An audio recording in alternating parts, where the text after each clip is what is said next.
नमस्कार मित्रांनो, स्वागत आहे तुमचं आपल्या इन्फॉर्मेशन स्टडी सेंटर या यूट्यूब चॅनलवर. तर संजय गांधी निराधार योजना यासंबंधीचा सरकारचा नवीन एक जी आर आलेला आहे. तर त्या जी आरनुसार 1500 रुपयाचे 2500 रुपये अनुदान भेटणार आहे.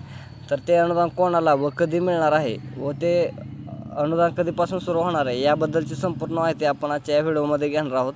चला तर मग सुरू करूया आजच्या व्हिडिओला.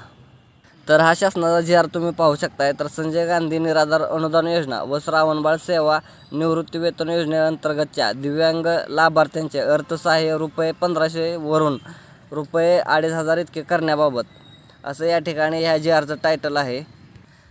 तर याबद्दल या अनुदान वाढीबद्दलची सारखी मागणी केली जात होती. तर त्या संजय गांधी निराधार अनुदान योजना व श्रावणबाळ सेवा राज्य निवृत्ती वेतन योजनेअंतर्गतच्या दिव्यांग लाभार्थ्यांना मिळणाऱ्या अर्थसहाय्यात वाढ करण्याबाबत मान्य लोकप्रतिनिधी, विविध दिव्यांग संघटना व स्वयंसेवी संस्था यांच्या माध्यमातून शासनाकडे वारंवार मागणी व पाठपुरावा करण्यात येत आहे. या संदर्भात सन 2025-26 या पावसाळी अधिवेशनामध्ये शासनातर्फे संजय गांधी निराधार अनुदान योजना व श्रावणबाळ सेवा राज्य निवृत्ती वेतन योजनेतील पात्र दिव्यांग लाभार्थ्यांना अर्थसहाय्य रुपये 1500 वरून 2500 इतके करण्याबाबतचे घोषणा करण्यात आली आहे. त्या अनुषंगाने सदर योजनेअंतर्गत पात्र दिव्यांग लाभार्थ्यांना देण्यात येणारे अर्थसहाय्य रुपये 1500 वरून 2500 रुपये इतके करण्याबाबत शासनाच्या विचाराधीन होते.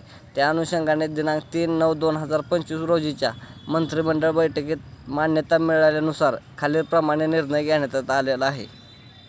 तर या ठिकाणी शासन निर्णय दिलेला आहे. तर शासन निर्णय असं झालेला आहे की संजय गांधी निराधार अनुदान योजना व श्रावणबाळ सेवा राज्य निवृत्ती वेतन योजनेतील दिव्यांग लाभार्थ्याचे मासिक अर्थसहाय्य रुपये 1500 वरून दरमहा 2500 रुपये इतके करण्यात शासन मान्यता देण्यात आलेली आहे. तर विशेष सहाय्य योजनेतील लाभार्थ्यांना अर्थसहाय्याचे वितरण सर्वसाधारण अनुसूचित जाती, अनुसूचित जमाती प्रवर्गासाठी करण्यात आलेल्या मंजूर तरतुदीमधून करण्यात येईल. तर सदर अर्थसहाय्यातील वाढ ही संजय गांधी निराधार अनुदान योजना, श्रावणबाळ सेवा राज्य निवृत्ती वेतन योजना, इंदिरा गांधी राष्ट्रीय वृद्धापकाळ निवृत्ती वेतन योजना, इंदिरा गांधी राष्ट्रीय विधवा निवृत्ती वेतन योजना, इंदिरा गांधी राष्ट्रीय दिव्यांग निवृत्ती वेतन योजना या योजनेतील सर्व दिव्यांग लाभार्थ्यांना लागू राहील. तर या सर्व योजना आहेत. तर या सर्व योजनेतील लाभार्थ्यांसाठी ही योजना हे वेतन लागू होणार आहे. तर विशेष सहाय्य योजनेतील लाभार्थ्यांना अर्थसहाय्याचे वितरण DBT पोर्टलद्वारे थेट त्यांच्या आधार संलग्न खात्यात जमा करण्यात येईल. तर आधार कार्डला जो बँक लिंक आहे तर त्या बँकमध्ये हे अकाउंटमध्ये पैसे येणार आहेत. तर सदरची वाढ ही ऑक्टोबर 2025 पासून लागू होईल. तर ही योजना ऑक्टोबर 2025 पासून 2500 रुपये खात्यामध्ये येण्यास सुरुवात होणार आहे.